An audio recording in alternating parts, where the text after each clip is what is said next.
Okay, I'd like to call to order the May 15th monthly meeting of the Tourism Advisory Committee. We have a few new folks here, so DC asked that we go through and introduce everybody, and I guess we'll start with Chris. Chris Clark, Director of Parks and Tourism, Parks and Recreation. I don't even know what I did. Amy Southall, Community Engagement Director. My name is Dee Strauss.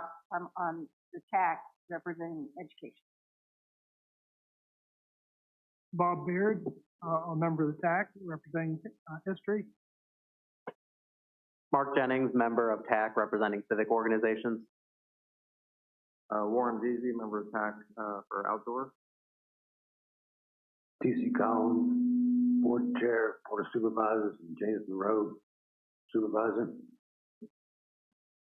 Kathy Bender, Vice Chair, Board of Supervisors. Bill Davis, Dalvin, Supervisor.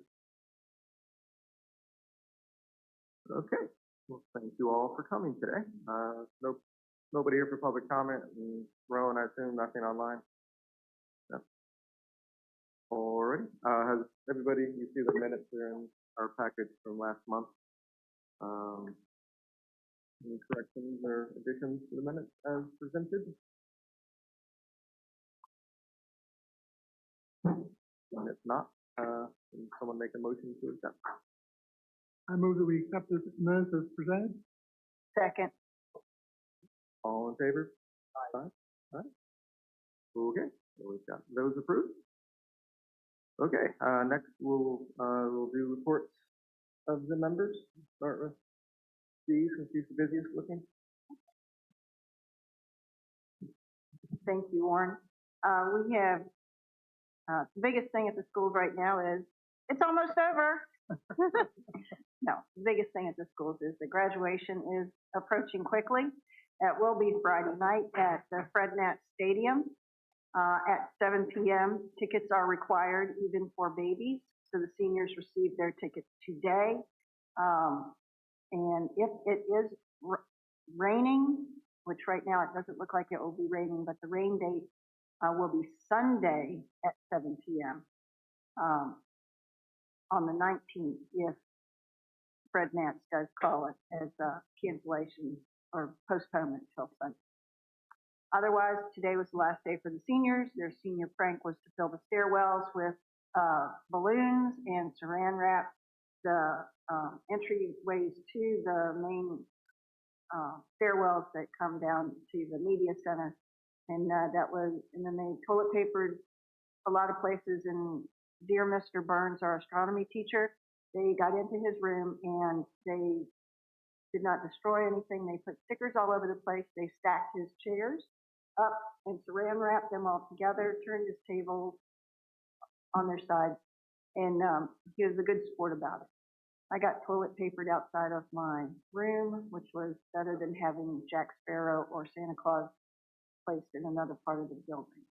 The art show and is this week, along with the band performance, and then drama banquet and chorus next week. And the elementary schools have field days, I believe tomorrow or Friday, and then summer school will start. So that's where we are with schools right now. So thank you. The King George Historical Society is meeting tomorrow night, our main meeting. We're having a special speaker talking about the history of King George from a geological and historical perspective. The speaker is David Deputy. Many of you know David. We're going to talk about the changes this county has seen as our boundaries, our roadways over the time since the Revolutionary. So it's going to be a great presentation. It'll be at the Sheriff's Office. We'll have refreshments at 5:45 as the speaker starts at 6:15. You're all welcome. Another thing I'll mention is that the Historical Society ran our essay contest this year. We had a number of presentations by students, and we have declared 2 winners. $1,000 scholarships were presented during the awards ceremony. One of the students was actually a enrolled student at King George, and one was a homeschooler. So hopefully we'll build on that program and have additional entries next year. That's it for now. June 1st will be Clean the Bay Day. This is a tradition across Virginia where volunteers clean up the area flowing into the Chesapeake Bay. Living in King George County, our county is sandwiched between the Rappahannock and the Potomac, and I think that it's anyone who can come out and help do their part is welcome to join. Okay, yeah, I'm pretty sure Calumet Park will be doing something for that. Let's see, as far as me, actually got out on the Potomac Monday for the first time. It was nice. So definitely get out and enjoy our two rivers and all the great things in between them. Last night I was able to watch the seniors put the balloons in the stairs. Sophie and I were at the CTE meeting. It's a great event, and so I keep forgetting the actual acronym. Career technical. Yeah, career always throws it. So that was good, and I actually ran into one of the STEM awardees, who's a senior going to Virginia Tech, and I was totally randomly, he's actually going to be in my room working as August. So it was nice to meet the young man, Jacob Elder. Yep. So I will be taking him on a trip this July down to Norfolk. So let him see one of the big great things. And then also, let's see, yesterday on the Dahlgren Trail, Lori Schlemm for Lake Caledon brought out a bunch of people who are attending a 3-day conference at the University of Mary Washington for grant conservation grants and things for property, and she brought them out to walk along the trail, Dahlgren Trail, to look to both sides to see Lake Caledon. And then my wife was actually out there too to support her poetry on the trail event. So, rain held off for them. They had a good event for that. So I guess lastly, get out and enjoy the farmers market. It's growing along quite nicely. I was there last weekend, and that's it for report. So I guess we'll move on to Amy to tourism grants and the Indian Trail. Good afternoon. So first, I'd like to give a little update on the department. So after Mr. Minor's departure, there were some discussions about where tourism would fit. And so the board landed on combining my office with tourism. So I'm excited to work with all of you moving forward. So basically, Ms. Grapes and I sat down together on Monday and got all of our ideas together on a document, just outlining what we think we could do to better document the tourism grant process and better oversee how our tax dollars are being spent. So I think what we'll do is I will pull it up on the screen and go through what Ms. Grapes and I discussed. And then at the conclusion of the document that we have, open it up to feedback, any additions, anything that you guys don't like, what you would like to see more of, less of, things like that. So for that, we have just a little bigger so we can see. Although it looks like it's not happy with me. We're going to have to reopen it. Maybe all of the HDMI unplugging and replugging got us out of whack. So I will reopen this real quick. Apologize.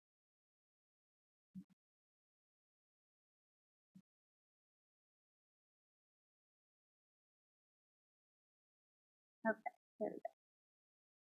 So the first discussion item is we did look at various different localities, both ones that are within our region and ones across the United States.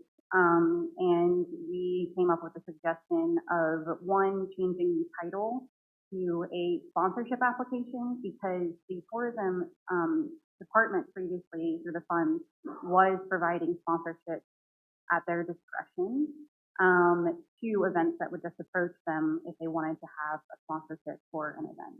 Then we also had the grant application process. So our recommendation would be to combine those, and that there would be a cap at how much funding that they could request through the application. And that would be $10,000 was our recommendation. The thought process with that would be that, one, it would make the process a little bit more fair, that everything comes before the committee, whether it's a sponsorship that's just a normal sponsorship event process or the grant process that we've been doing.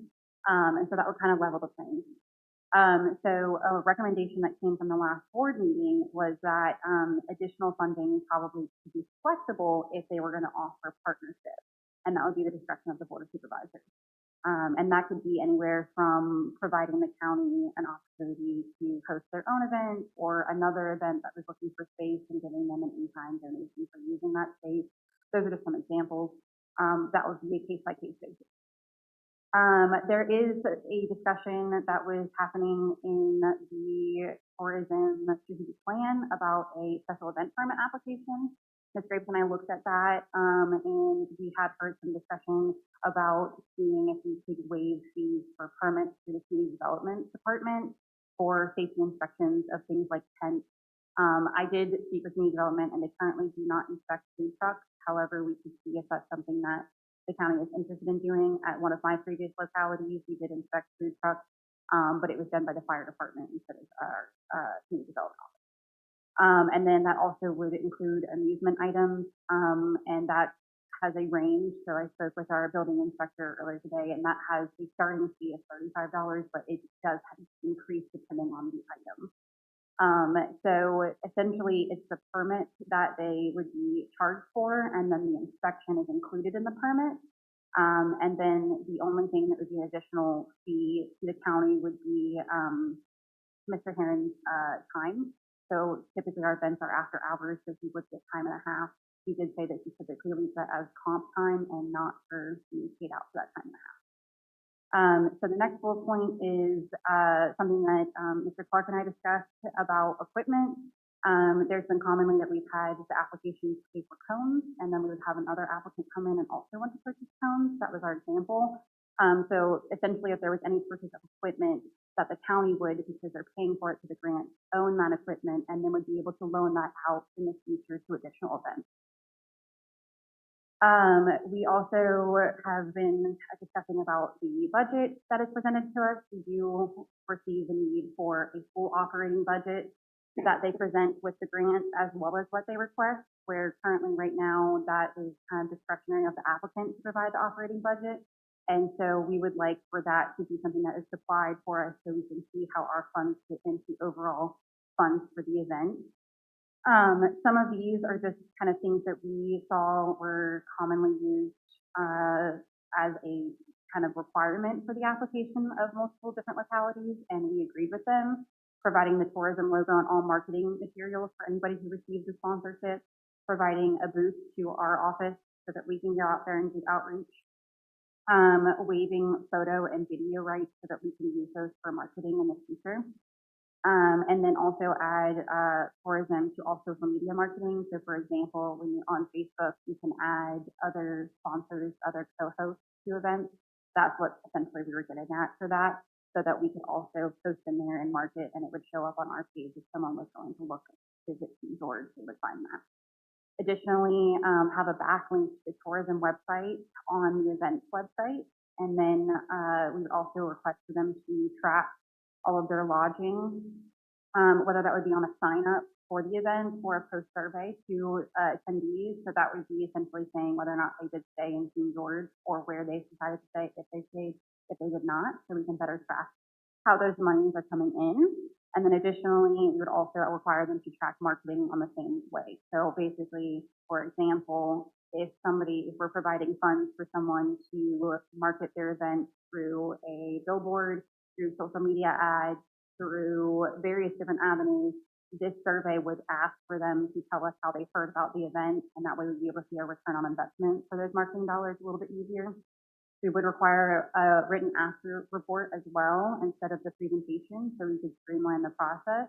So we can discuss that if you guys want to still see a presentation, but that way we have it written down and we'd be able to see the actuals that came in. Hand in hand with that would be proof of expenses. Ms. Grapes and I were under the recommendation to have the expenses be reported to us and then they would be reimbursed, whereas right now people are being reimbursed. They're not being reimbursed, they're being given the funds before they have the expenses. So we can discuss the finite details of that as well. We also would like for proof of vendor registration with the Commissioner of Revenue, and that came about as a discussion from the board meeting last week. And then we would also like a list of funds that they have received from sponsors and the vendors and the after report. And then we would like for them to advertise outside of King George and neighboring counties. And the reasoning for that is we can internally market within the region with our own funding and dollars. We would like to be pulling in people that would be essentially providing lodging to the county. So that's our list of anything that's touching our border. And then this is more up to discussion. So we saw a couple of localities that provided rebate incentives for lodging. So essentially, if after the event occurs and they discover that they were able to do a room block at a hotel and 70% of that room block was filled, we would be able to give them $10 per room night as an incentive of additional funding to them. So essentially making it so that the events were incentivizing them to actually have lodging in the county. And then we also were under the recommendation to have a once-a-year review in June, and then we could easily track how things are being allocated so we can stay within our budget. So that would be a recommendation as well. Obviously, we can discuss whether that wouldn't be next month, but we would implement that for the next June 2025. And then on that, you know, there might be the things Ms. Grapes and I talked about. Obviously, if somebody gets a quote at one time, that quotes are typically only good for 30 days, 60 days. You know, they have a finite limit to them.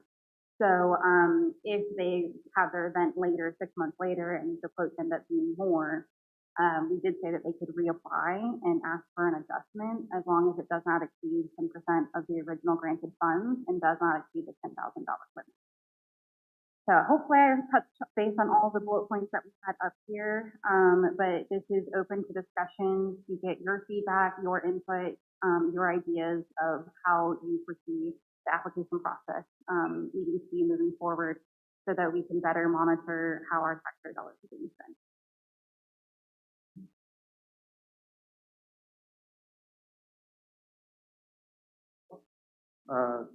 So we just have an open table discussion of this right now. I think the first one, of course, is the most important one at the top, the cap and how much money we're bringing in every year versus what we're putting out in applications. And then, you know, and Chris is here, all the different county events that we're actually dipping into as well to support, you know, 4th of July, etc. Bob?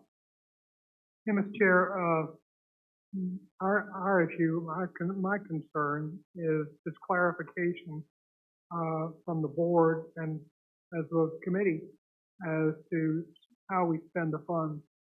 Is in the initial charge we were discussing our purposes to promote tourism in the county. So we were originally envisioned reaching out to draw people into the county, and over time, it has evolved that we have sponsored a number of events that predominantly serve our existing citizens and hopefully attract people from the outside as well. But a lot of our funds have gone toward supporting our citizens as opposed to hotel rooms. So how do we evaluate what should be funding from the hotel tax, which we receive funding from, versus what should be funded directly from the county budget? Not that we shouldn't do these things, just how do we pay for it?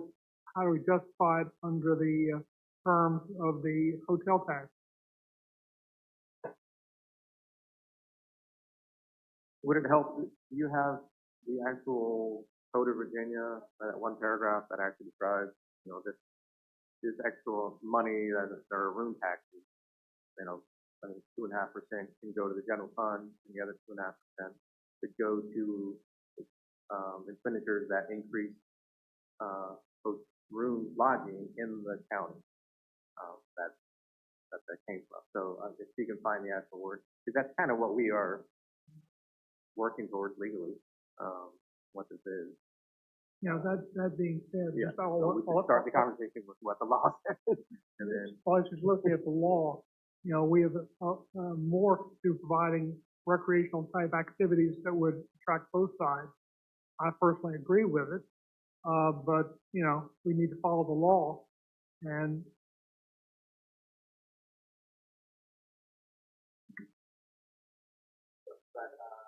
the squishy area there is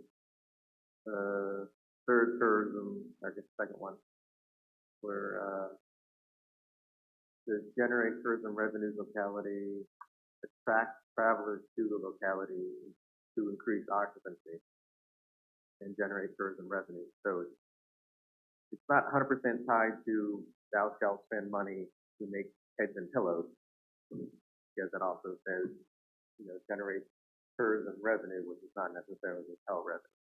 Right, and one of the things, when Amy took over her current title and working with her staff, we found out that the process needs to be better. We need to have more oversight, because we were granting, I think, a little way too many and at different values. So this is one of the process to try to come up with a better way we can all agree on, that it needs to be tightened, we need to have better procedures, and there needs to be a better accounting of the funds and how much we allocate. Would that be a fair statement, Ms. Southall? Yes, and if it clarifies, most of the localities we reviewed, they say that the priority is to anybody who brings in lodging, but it doesn't solely say that it has to be that. And I think that's how we have ours phrased right now as well, but I think there hasn't been clear direction on what Mr. Baird brought up, on how that stipulation is between what is a county event and what is a tourism event. And that is part of the discussion as well, and that's something that we do not have to determine today, but it is something for the board to think about, is if they find that you guys would want us to, as a department, create events that would bring in tourism, but also would meet the interests of our community.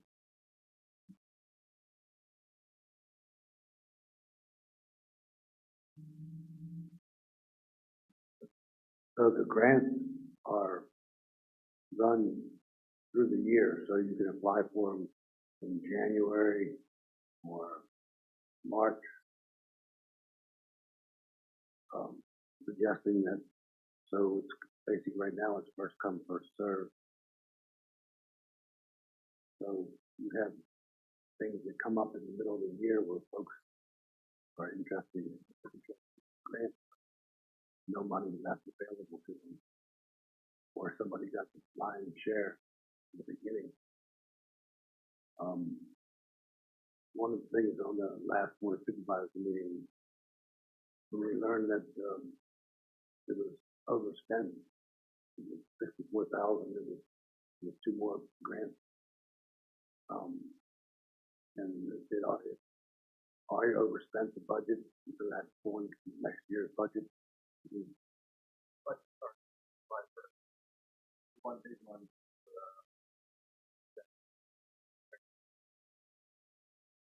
So I'm looking at it. So the discussion that we had a long discussion at the board, and we were trying to quantify how the money is coming back to King George. There seems to be no way at this time, it probably will be, but to say, hey, this group of organizations gave me this much and they brought this much back to King George through any number of ways. Perishable sales, on and on and on. so you can see the value. Also, we were concerned about, some organizations will come and get the grant, like every year. Starts out at 6,000, and then by year 5, it's 40,000. And so the board, discussion was that we were interested in having if the ongoing grants would be self-supportive of the organization within a couple of years, so it wouldn't be a never-ending, payout. And we can add that the goal is to be self-sufficient in the first 5 years, or decrease spending by a certain percentage, or decrease grant requests by a certain percentage by year 5 or something. We can add something like that if that's something that you guys are agreeable to, and to discuss what that would look like, and I can add that in. Well, the board is very interested in staying on budget. Not a penny over. I think you've all heard that through all of our discussions that, we're trying to keep things just as we say we are. We get 64,000, so 64,000, we bring in tourism, and we brought in $2.8 million in tourism. Yeah, if it helps, we are currently at the last 3-year average is just under 350,000. I pulled that from the Commissioner of Revenue's office a few weeks ago. So that helps understand where we're at with that. And I think that the misunderstanding just came from, there was the interpretation that the board had more money than what was in the line item, and we're trying to fix that moving forward so that we have the line item match what the board will be, what the committee will be spending. And I wouldn't be so interested in having the tourism money spent for inspections and so forth, like rides inspection, they're required to be inspected.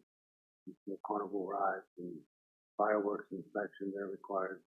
But I don't think that would be something that you or I am interested in direct revenue.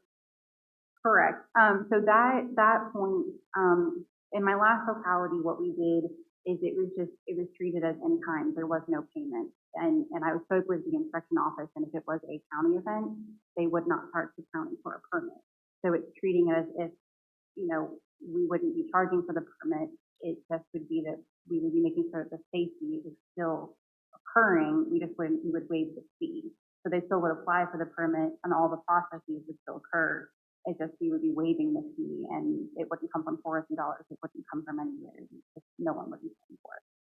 So like the fall festival, when they have the little carnival, we don't have a carnival inspector. Yes, we do. That's my role with the fall festival. Just myself. I do the permit every year. So You're a carnival inspector? No, I do the permit and give it to Mr. Heron. Mr. Heron comes in on Saturday morning and inspects. Who? Mr. Heron, from the chief building officer. Official. Either he or a member of his staff comes and inspects the carnival rides, the bounce houses. Do they have a ride? Are they certified in the state of Virginia to inspect the rides? Yes. Yeah. Huh. They take care of all that. They give inspections at Family Day. We take care of those applications in our office because that is a county event that Parks and Recreation is a part of. We've actually also added that requirement into our Citizen Center applications and are looking to add it to our picnic shelter rentals because we do have folks that bring inflatables to these events and do not properly go through the process. And since it is on county property, there's some concern that possibly we could be liable if something were to occur. So in terms of money, I know that it's part of the grant application has been for insurance. Because you're required to have insurance on all these events, one-day insurance events. So what I was trying to get to was if there's $20,000 from the grant from the county, you want to see it going straight to tourism, not all the stuff in the background like the section or whatever. You want to see it going straight towards getting someone here for an event. So then, to help us understand that, then we have been taking that for the past, 5 8 years. However long we've been doing it. Does that mean to in the line item budget that the grant proposal gives to us, we usually only apply the grant towards advertising to, as you said, hope to get more people in, spend that money. So that's in general how we have been looking at grant applications who come in with their budget and say, all right, we chose $4,000 to, print ads or radio, whatever. That's the money we will put it towards versus, renting a band or something like that. So that's kind of from previous board supervisor guidance. It was no capital improvement, no day of expenses for whatever you're doing, but strictly towards advertising to help bring in more people. So that still, do you think applies then? Yes, but it also should be a limit that you can, so one organization or group doesn't get all the money. So at least for the time being, and see how that works. So if you get an organization that's bringing in $2 million in revenue and you're giving them a $10,000 grant, well, maybe that can change. But if you have a group organization that's spending $10,000 and bringing in nothing, you know what I'm saying? So, but I would still put a cap on it so that more people could apply and be fair and equitable, as opposed to, that's one of the problems I've seen. Amy, do you have, at the last meeting, you had the breakout of, as you mentioned, 130,000 or something a year is what we're getting, but more than half of that's going to, your salaries and I don't want to call it sunk costs, the, shared expenses with Caroline County for advertising stuff. So the actual grant bucket is 60K. Correct, at the moment.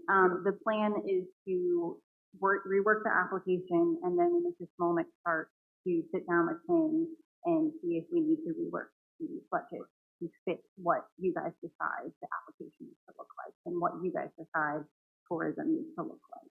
And to the point of the marketing dollars, that is correct. Currently, everything is through marketing dollars right now. That is a priority of what we have been granting to events. And I believe that is written into the Code of Virginia as well, that it has to be towards specific things like marketing. Another option is we could require, instead of them just giving a marketing budget, we could have them, and I think that's what you guys were working towards, is more of a marketing plan when they apply. And that could be reviewed by myself, or we can have that they're required to have consultations with myself or Ms. Grape, that they have to sit down with us and talk through their plan and their designs and what they're doing with their marketing dollars that they're being granted. That could be a stipulation of the grant as well. You want that level of oversight? In the past, I think it's been, $500 for Facebook, direct ads, and then $2,000 for a radio ad. All right, here's $2,500. Well, talking to some other localities and being on some other boards, I've noticed that a lot of them for grants, they have a little bit more financial oversight, and including wanting a marketing budget. They also want, an after action report, and some of the funding is tied to the after action report. You don't get all the funding until you meet the criteria and you provide an after action report, and then you get the rest of the funding. Because it does seem like in the past we just give them the money ahead and then there's no follow-up, no accountability, and there needs to be accountability to make sure they're doing what they say with the dollars that we're giving them. I think we've gotten after action. I actually was hoping that Chris Hockley could come and talk about it piece to piece. I think on the best side as far as getting metrics. Correct. That is my understanding as well, is that his after reports are kind of the best that we have received. And I do believe that he will be coming into next month for his after action report. But that has not been the case for everybody, and I think it's just setting a standard and a fairness across the board of how we provide. And from our information that we pulled, that is what most localities do. And I mean, even in our case, like we'll be speaking later for the Native American Heritage Trail, but I mean, that's grant funded through the state, and we have to jump through all the hoops, and the county fronts that money. I believe we received half of it first, and then the other half we front, and then once we submit all of our application and fulfill it, then we get the other half of it. So, I mean, I think it's just setting the standard of us trying to get to what it is that everybody wants from the committee and the board, so that we can just account for everything and how we're spending.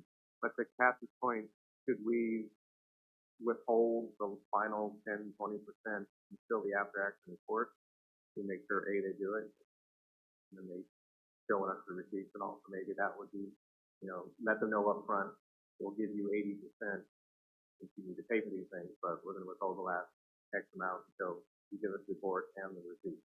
That might be something to add on the. And that is up to you guys to decide whether it's 80-20, 50-50, 60-40, however you want it to look like.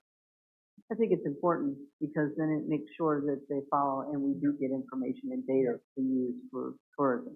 It holds them to do what they say. I know we've got like the smoke eaters gave a report. You always give a report. I remember what other ones we had last year.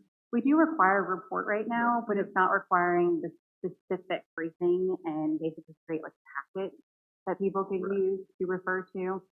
This is just a starting point for discussion of what you guys are looking for, so that staff has better direction to formulate something for you. So we're talking about their overall expenditures, right? We want to see where the money's going, tracking that stuff. So that's something that we, with the Jazz in the Country, it's like we get a shot of our money, where it's going, but we don't ever get the end report of how much they brought in, where all the money was allocated throughout the process, how much they have left over, things of that nature. On another note too, I think that we should, just because I'm just sitting here, but our fall festival parade used to be, we were a smaller county, but it was a lot larger than what it is now. Is that right, Bob? It was just a bigger event. I mean, there was like the cakewalk. You remember at the elementary school, there's all kinds of there's all these activities and things to do. I really think that, we have some time now that we should start brainstorming at some point in time, or you guys will, just about over what we can do to make that event better and make it to where people actually want to come out to it. It's just not been as big as it's usually been in years. And it used to be if you lived in King George, you didn't miss that stuff. And now people do.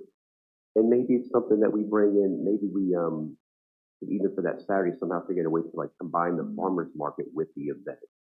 So instead of having whether we shut it down that day, I don't know, or separate it, maybe bringing it to the event and having it a little bit later in the day. So when the event ends, that's when the farmer market starts that day. So people can get a taste of that and see the people that don't come out. And maybe it's, we've never actually had a real carnival in King George. I mean, they have carnivals with rides and everything, Colonial Beach and all these other small little towns. We've never actually done anything like that here. And we have the space. You have the practice side on the other side, the high school field, the big grass area there. That gate itself could be used as if we were to charge people to get in or whatever. But I would like to see that event grow again to how it used to be, just more of a family day and just something to do all day long, and just things that we can do here. But I brought up at the last meeting just tracking, partnering with our hotels to figure out, like the Jazz in the Country, like, does it uptick that weekend? We've seen uptick, maybe have been asked, are you here for the Jazz Festival, whatever they're going to do, and just keep track of who's coming into those things and just get a better understanding of what we are making off of those. I think it's a big issue. Mr. Davis, I'm sorry, I didn't hear what event you were talking about, that there isn't as much attendance to. The Fall Festival is not as big as it used to be. Oh, okay.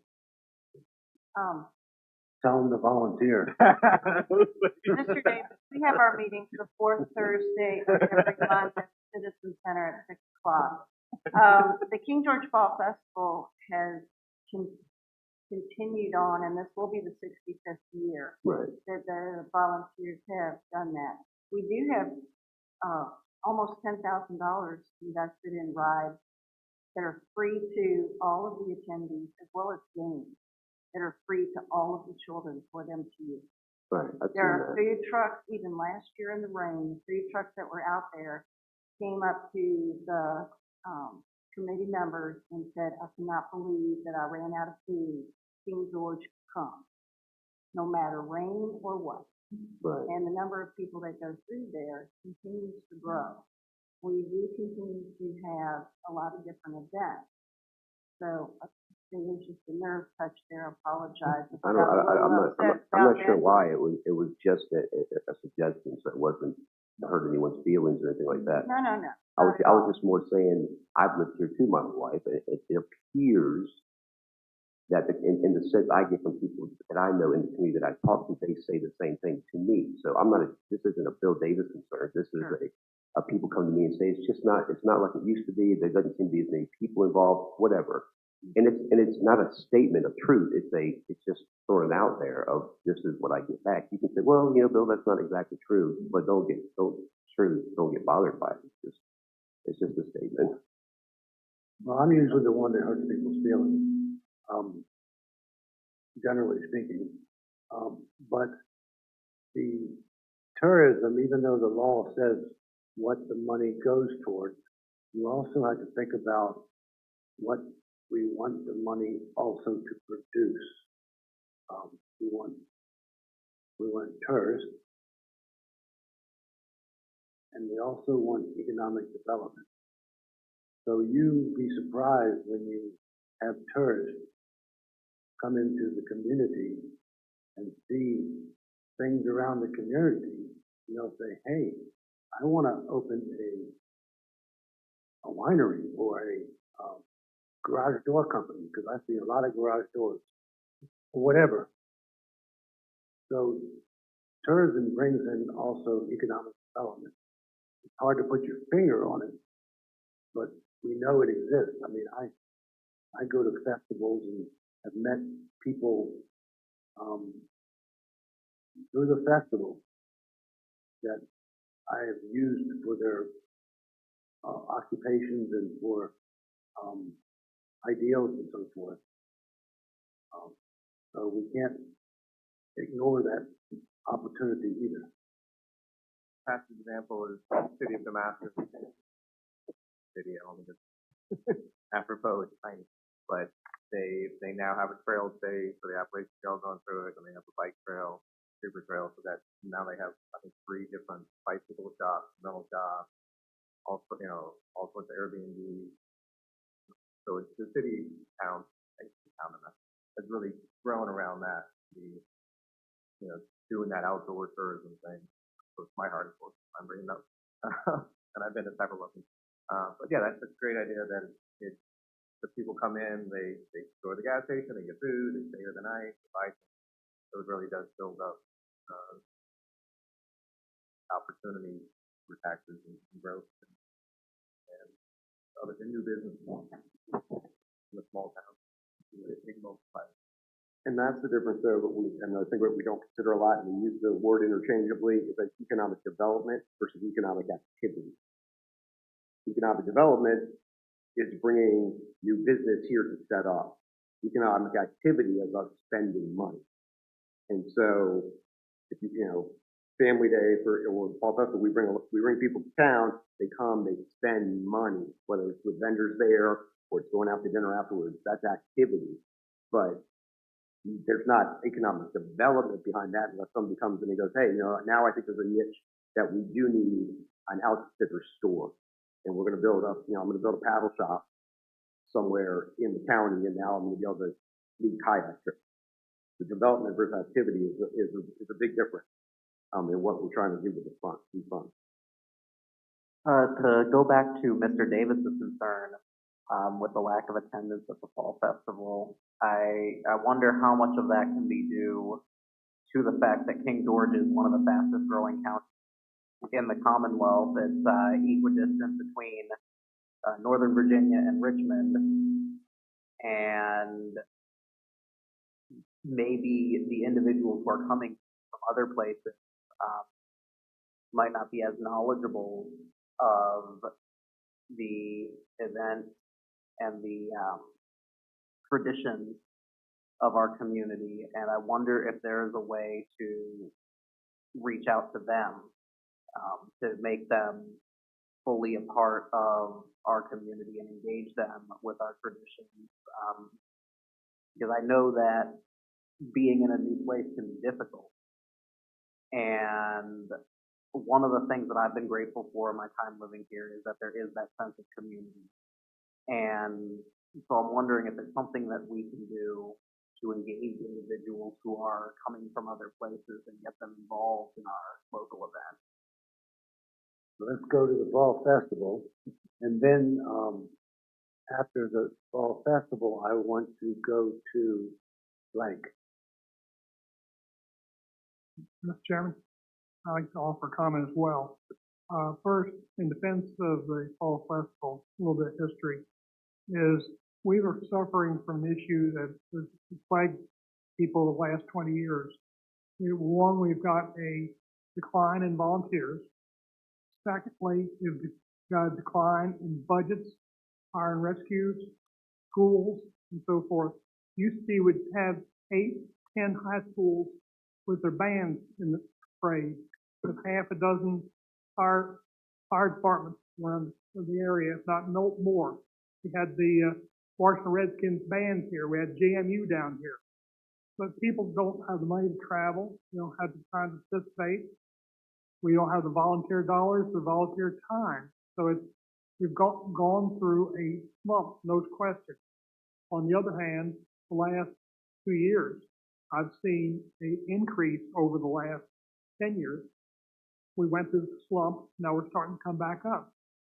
But we need to build on that and, keep climbing and realize that it was a temporary situation because of the situation. We have a lot to offer people from our community members and people around the surrounding communities, at least as far as 60 miles out, come to the Fall Festival, I believe.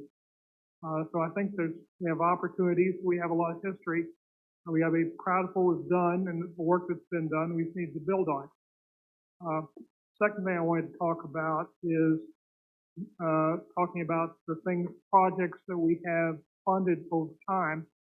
I've been concerned, as many have been, with some of the projects that we've funded that, there have been repeat funders asking for more money each time. And I've fought to reduce some of those grants. Not that they're not interesting, but, I'm concerned about the dollars. Is there a better place to put those things? One of the things I wanted direction from the board here is, we have, on behalf of the county, help fund events, some of which have gone to infrastructure, staffing and whatnot. I offered a project last year that was turned down. I understand your concern, but my intent was to provide a impetus that would be long-term development for tourism in the county. An example, the comment was made earlier that we're the land between two rivers. We do virtually nothing on our southern side to promote tourism and people on the Rappahannock River. We have the boat landing at Hop Yard. There's nothing downriver in King George for people to go in or take out, except for Wilmot. That's very, very limited there. Half people that down there go fishing. They clog up the parking lot. There's no place for people going down there. There's not enough room for people to park to go to the federal wildlife area down there. Look at the birds, the animals, so forth. Also, it's not an opportunity, as the Dahlgren Trail has provided an opportunity to build the runners down there.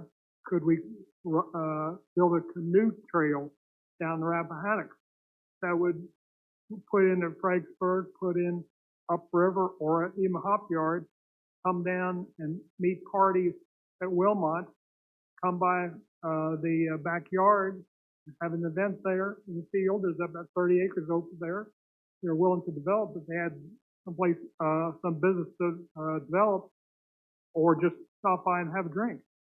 Now, I was looking to provide a kickoff point for development on the south side of the county. We need to look at all kinds of different things.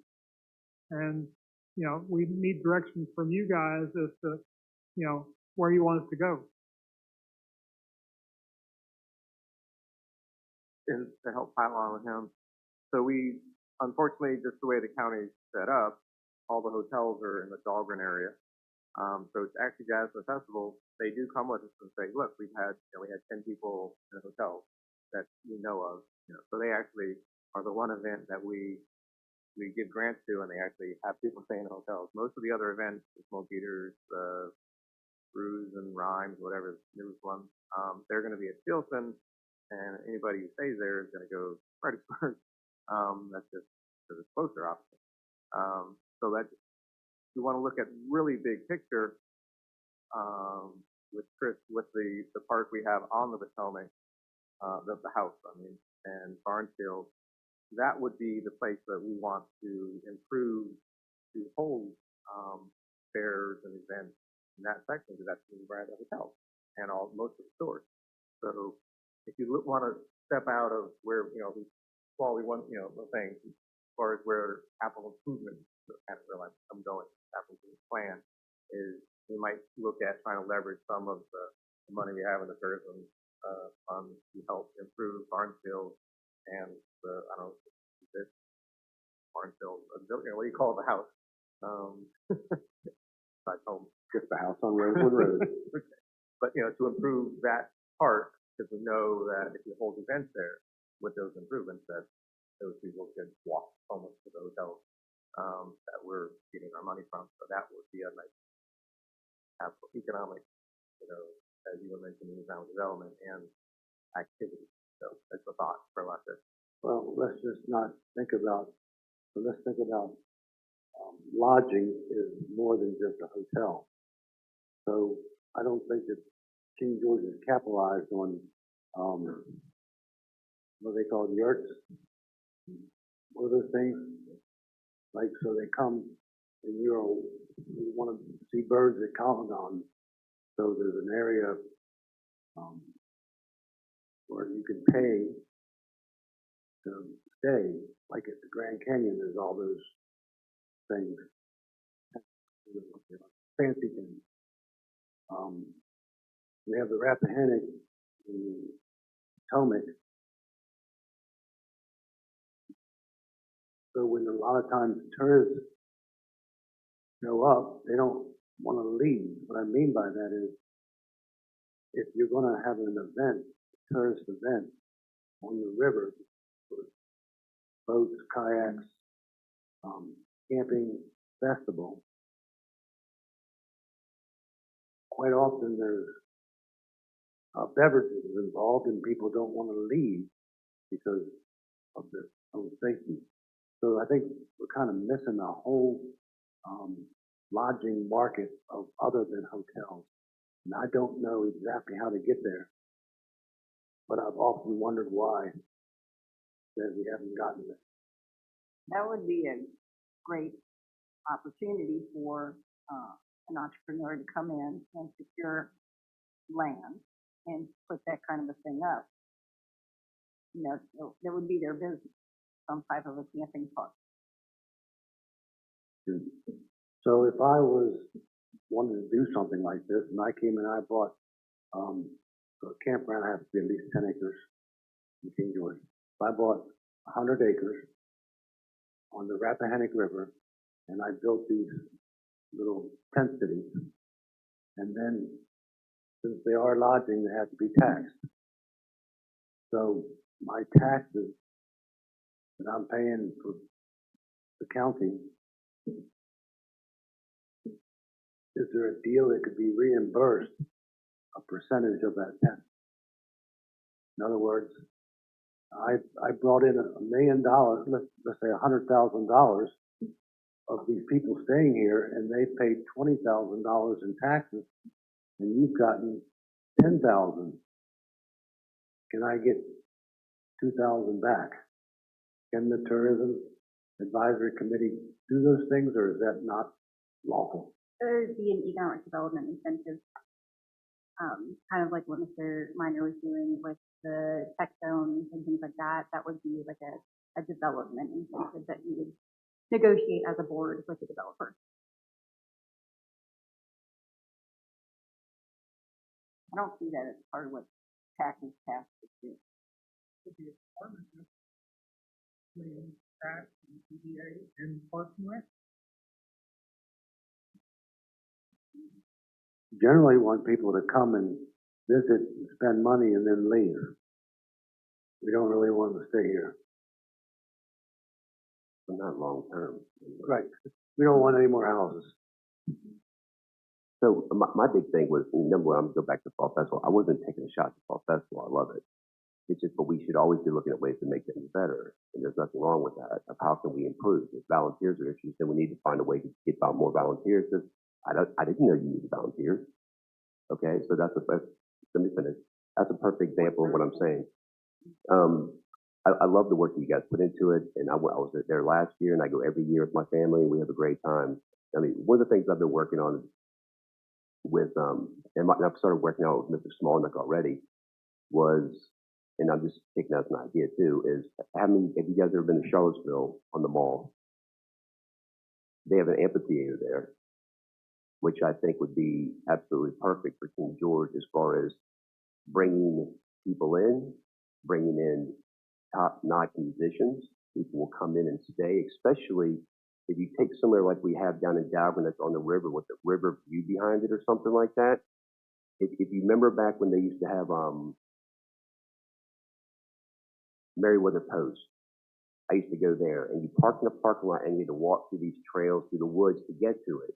I could see parking at Barnes Field, walking through trails wherever you could get to, like an amphitheater where we have bands, and where we could probably have a high school graduation, and where the high school play could be put on, like when their productions, like when they have opening night there. Just things that we can do, I think would be a great setup. So those are some of the things that I'm looking at to try to help bring tourism to King George, to make it more of an event location in a sense. Even when they put Jiffy Lube up, and it wouldn't be on that extent, but even Jiffy Lube was in the middle of absolutely nowhere. When I first went there, I was probably 20 years old, I was like, where the heck are we going? Are we going the right direction? And out in the middle of a cow field.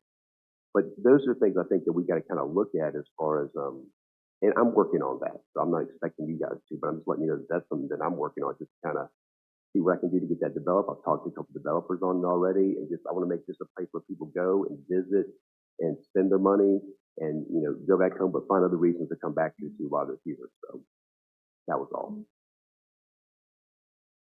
I'm gonna circle back to this list, because I know Amy and Rona have worked very hard on this list. So what does everybody think about the list? And is it a good list? And do you want her to develop it more so that it can come in front of the board and get approved? Definitely a good list. We go another meeting, but. So she could work on it and then bring it back. Well, it puts some of the things I think that everyone sitting here has an interest in, as far as being able to say to your neighbors and friends, the money that is spent through the tourism, and this is what we're getting back. You actually have something you can say. I don't know. You know, you can say, yes, I do know, and this is what it is.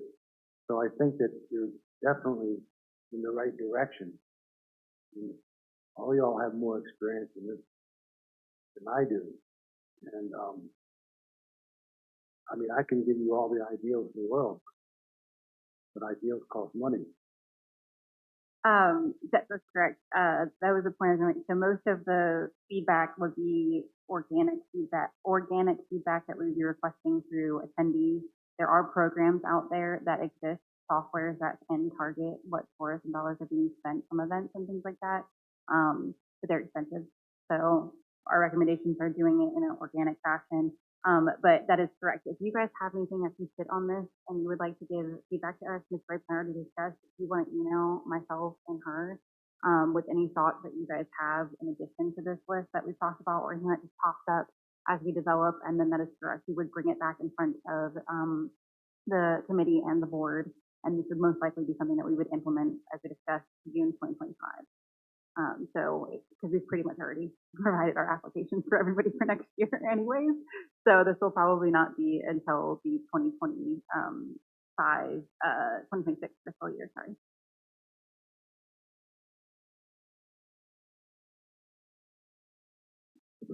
Hello? I think you all are on the right track with this. And I'm looking forward to seeing how all this pans out. So, you all are the one that's doing the work, not us. But when the board gives the money, they do want to see the end result. So, I guess two different things. One, to that, do you want the report of the grantee come to us, or to you, or to both? And written and or in person, either. Excuse me, I'd like to have written, of course, Everybody. so I can document. But in my view, I think it should, you all should come to you, and then you all can pick them apart. And then one of your members can give us overview of the different events instead of putting an attendee, somebody in front of the board and then getting peppered. Yeah. You know what I mean? So, on that, would it be efficient to have the committee have each event that has been funded go in front of them, and then at the May/June range, before we see new applications for the next fiscal year, the chair would come before the board and present an overview on all of the applicants that were received and funded for the prior year. Does that make sense? I just explained. Yes, I would just like to add, if there's a hard copy, they can also just send us the hard copy so we can read. I think the the hard report. copies could be in the board reports as they happen, and then maybe we just do a year in review in May or June before the applications for the next year are received. Does that work for everybody? Wow. Then you would have data. So then you would know how to go for the next year, what works and what hasn't worked. I want to say, I do like the cap, so that everybody gets the same, instead of we're all over the place. That helps limit, so we have enough to give out to multiple events. Plus, it doesn't hurt people's feelings. I guess then the flip side of that is with your new process of seeing everything twice before you vote on it.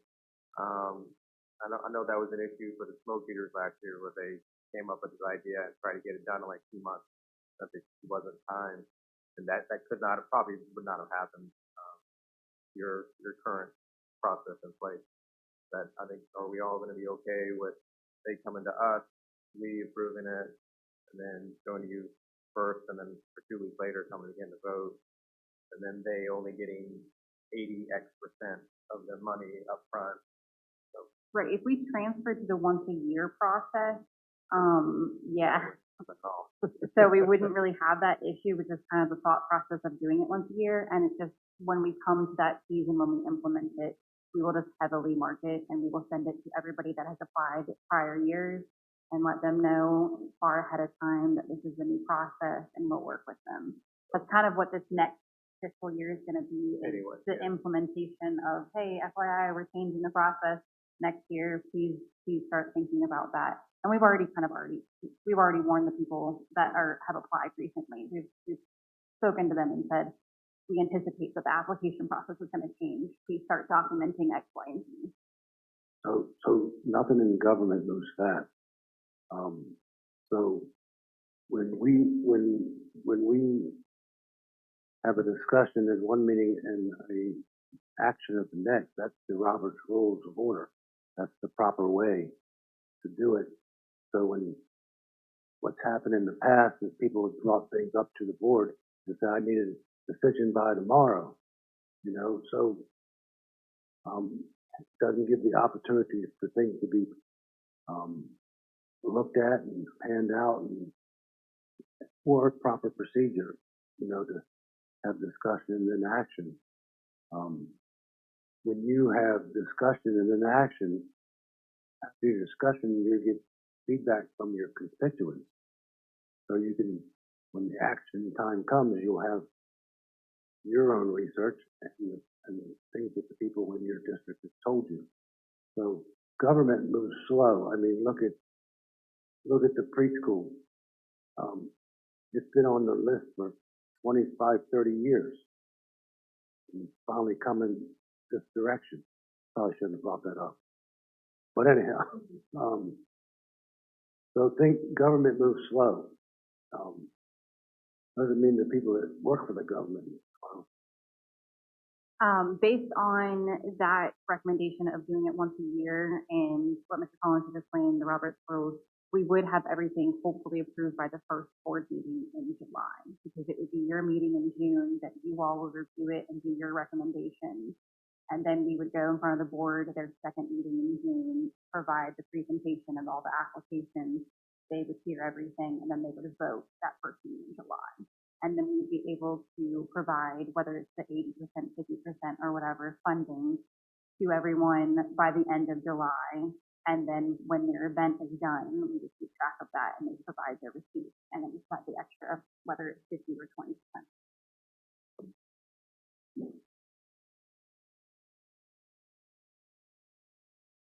All right, should we roll to Native American before we run over?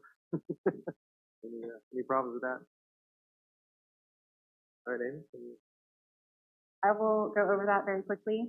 So in front of you are various different documents. The first one, which is the larger one, is all of the signs that will be placed. So the first one, now I've got to test my knowledge of remembering where each one goes, because I did not label these. So I combined all of them. They're all prior labeled individually. But so we have our first one that you can review, and then we have, this one's obviously at Caledon. This one is going to be at Dahlgren Museum. And then this one is going to be at the trail, Heritage Trail. Specifically the entrance location on Bloomsbury. And then the next one is going to be in Hop Yard. It's going to be at the entrance of the trail for the of Hop Yard. So that's off of like Weems Road, Fort Conway and Weems. And you'll see the map to coordinate all of these. You'll understand when I get to the brochure. This one will be at Fieldston. This is kind of like, there's really no direct path for the trail. Anyone can come from different entrances into the county and follow however they would like to go. But this is kind of meant to be like the introduction sign at Fieldston, because it explains how we got the collaboration of this project. And then the last one is at Kinsu. And that should tell me which one the first one is. For some reason, my brain is blanking what the first one is at. So I apologize when we get to the brochure. But you guys have a rough draft of the brochure. It's not completely finalized, and obviously it would be twice the size that it is that you have in front of you, because it's going to be on 11 by 17 file, and that's just on a regular 8.5 by 11. So for the brochure, obviously it's upside down, so it has to be folded. You can see it in front of you. It just explains that what the trail is, what the geocache process is, and we have, I realize this is not an updated QR code, so I apologize for that. You guys have the updated document in front of you. I'm not sure which one I have open. And essentially the map, which also is probably correct in front of you, and I think I have one in a different folder that I have open. So I apologize for that. But we are nearing completion for the project. We did just confirm a date for installation on the signs yesterday. It'll be hopefully May 28th. Yay. So we're hopeful for that. We're doing really well. The only site that we're waiting for final confirmation on is Caledon. And so if any of you have contacts with Caledon, because we have tried multiple times. So if anybody has that, we can get that confirmation with them, because something that we did go back and do is we did get consent forms from each of our locations to say that they agreed to have either a geocache or a trail sign on their property. So we did get track of all of those. We're near completion on the geocache as well, but we're not as concerned about that since that's more staff run. The signs, we are in partnership with Civil War Trail Park, and so because of that, we're on their timeline, and so we really want to get those in the ground. So we are tentative for May 28th, so we're really hopeful that everything goes smoothly and we get them in the ground. And we do have a tentative grand opening date for June 11th at 2 p.m. As long as everything goes smoothly, we're hopeful that that date will be the date that we can do a grand opening ceremony for everybody. And then we have done a couple of ads already this month. This one we've done in Richmond Magazine, and it was a half-page ad. And then we have this one in Northern Virginia Magazine. It was a third-page ad. And then this one is in CYT's Playbill for their next show, which is Anastasia. And then the last update, which before I get to the last one, which is a little more complex, I will ask if you have any questions about the three things that are showed.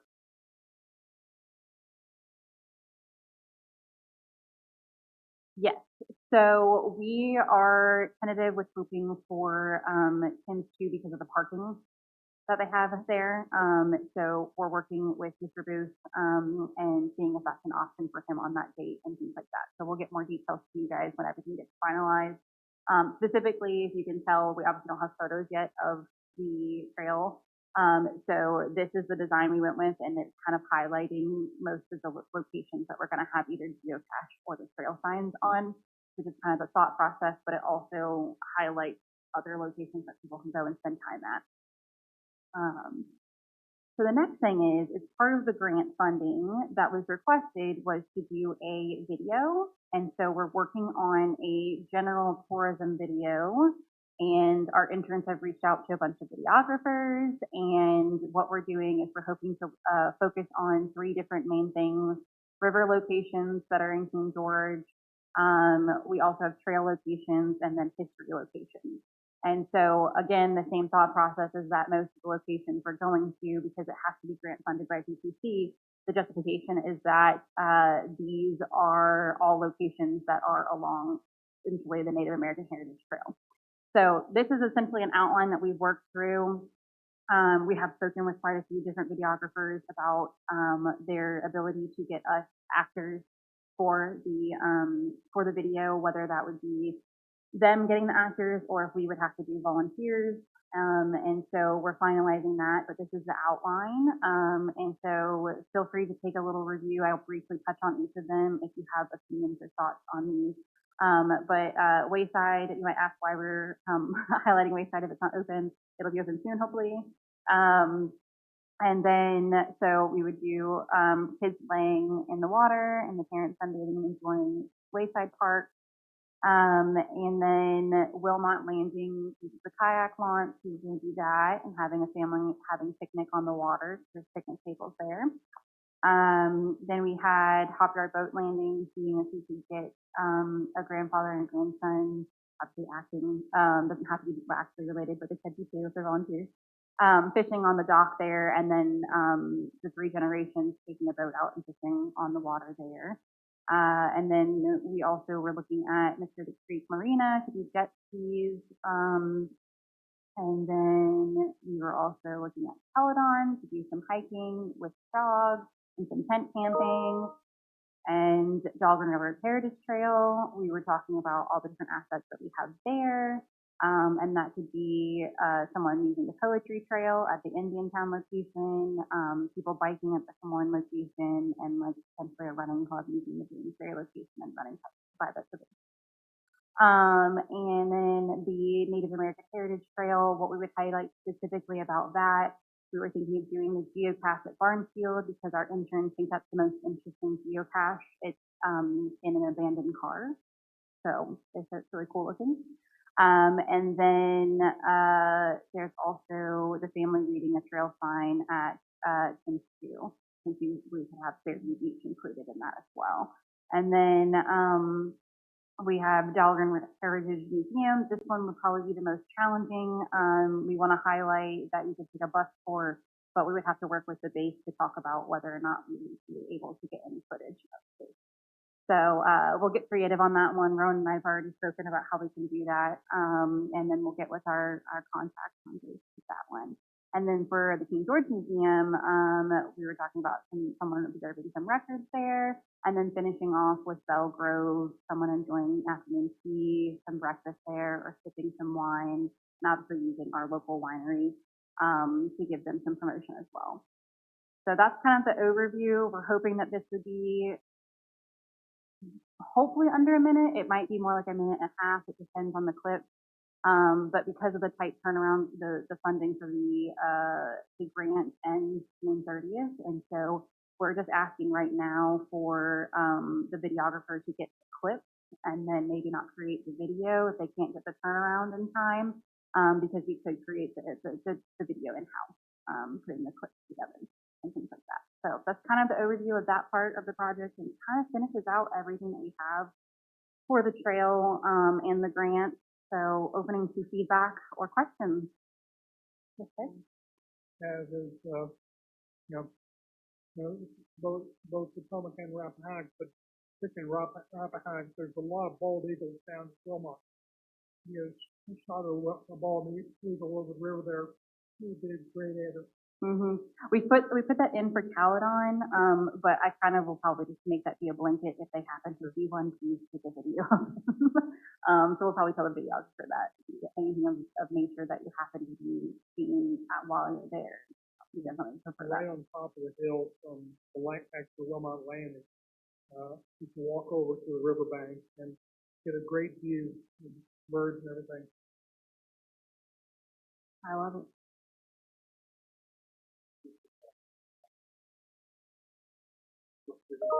Yep. I was thinking on the trail, you look for variety of age, race, and gender.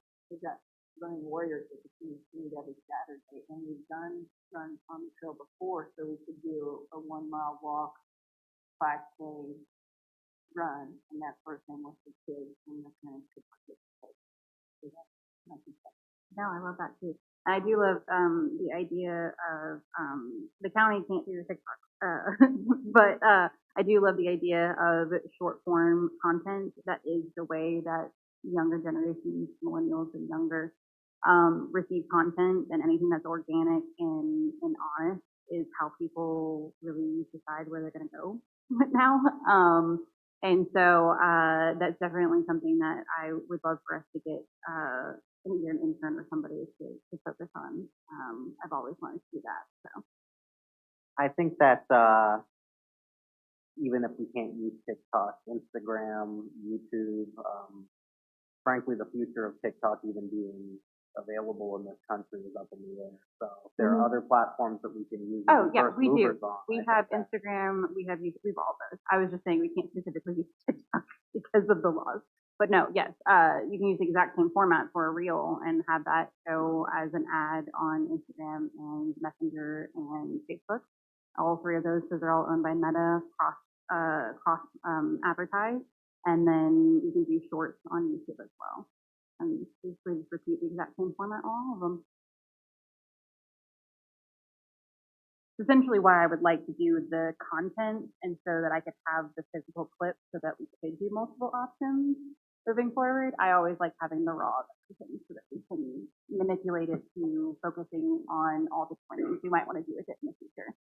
We could do short form clips with each individual location as well when we get those too. So we could have a Wayside one, we could have a Wilmot one, and all those things. I just thought of something, because do we have a written release form for all the participants? Yeah, that'll be part of the requirement, because whoever we end up hiring, which we're leaning towards one company right now, but we have 2 additional meetings hopefully on Friday with some others, and depending on the scope of their abilities, that will be a requirement. If it was that we went with somebody that would require us to do the release forms, that would be volunteer based. That would be a little bit more of a heavy lift. So we're hopeful that we can get somebody that's willing to go and task and get the actors themselves, and it wouldn't be really on us as much. And that is always in a contract that we have rights to everything and that all those things are cleared. But correct, yes. We'll make sure all the T's are crossed and the I's are dotted. All right, we only have a few minutes left. Any other? If I could give a quick, short update, we did hold Family Day on May 4th. We were, I think, pretty much the only event in the county, everybody else canceled.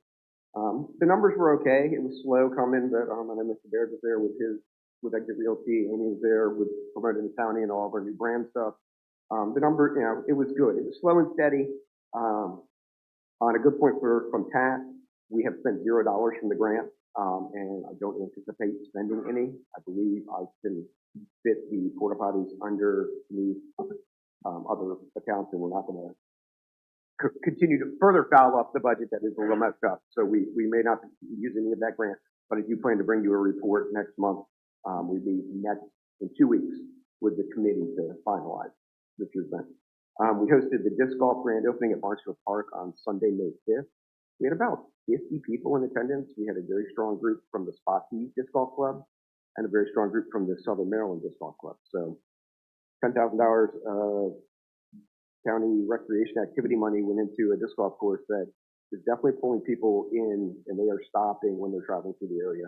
We get numbers every month from udisc.com, which is where the course is stored, kind of like geocaching. For their side, it's the disc golf app, and the rounds get scored there, and people, they keep their score there. So it was a very good event. We dodged the raindrops and had that.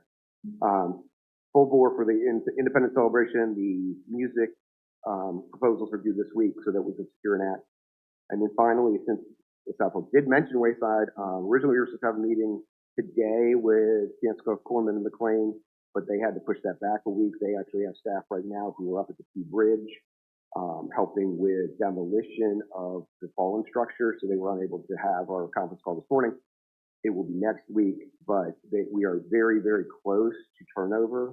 And so on Monday, we are having an internal staff meeting to figure out our exact timeline on how we are going to get everything ready and the things that we need to add. And I guess it will be our first park sign with the new logo, and it'll be a lot of fun. But we are working on that. So we are getting close. When you hear public say, is Wayside ever going to open? Yes.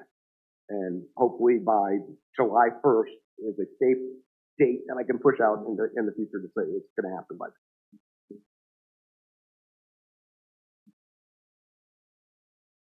Any other comments? I think this is a great meeting, everybody, and really thank you for giving us your point of views and what you want to see going forward. And hopefully we have, I guess, a year to flesh out the finer details, to make sure everybody goes in knowing what is expected of them, both from us giving them money and them giving us back reports. So I think this was a very successful meeting. Thank you, everybody, for attending. And I just wish Becky was here to help some of this more of the music thoughts. And, she would have jumped all over your idea of, an amphitheater. And I want to stick after. It was probably 8 or 9 years ago. I went with Bob Mascaldo from Economic Development and one of the park rangers who went outdoors to a 3-day brainstorming idea up in West Virginia, and we were trying to replace the Wayside Park. That was the impetus of it. And there's a unused property right next to Caledon called Somerset Beach. Could have been, nobody's around to get annoyed by music and whatnot, so it might fill in that goal. I don't know where else you would put music like Fairview Beach. People aren't used to noise all the time. I think the lake. Like I know it takes around. I know all you guys know about Lake Caledon and all that. Yeah, I think to me, honestly, it's gone from being like a luxury for our town to almost like a necessity as a tourist spot for us. I think that's kind of how I'm looking at it, because we don't have a lot of entry points to the water. We're not like Westmoreland. They have all kinds of little points in Fredericksburg, and we just have a lot of those entry points, and I just think that a 50-acre lake, camping, all the stuff we're talking about is like that is just like a prime spot, and Lori has just gone over that stuff, man, like a brewery on top of the hill, and the hills, they're creating natural amphitheaters and everything else. It's like, I just think it could be a big tourist spot for us, so I'm going to fight the board on that one for a lot that I can get. Very good point. And have a figure. And that's actually, I think it might be in their long-term plans for the state park. Because community state parks do have yours, and obviously 10 pads and whatnot. So that's something you could get your yurt on the state park side of things, and music venue, and then you can all roll it in together. So team up with Nina Cox and Caledon. So all right, we have a motion to adjourn then, and Second. please. Okay, all in favor? Aye. We'll see everybody again on, in June? Yeah, it's not done. Oh, okay.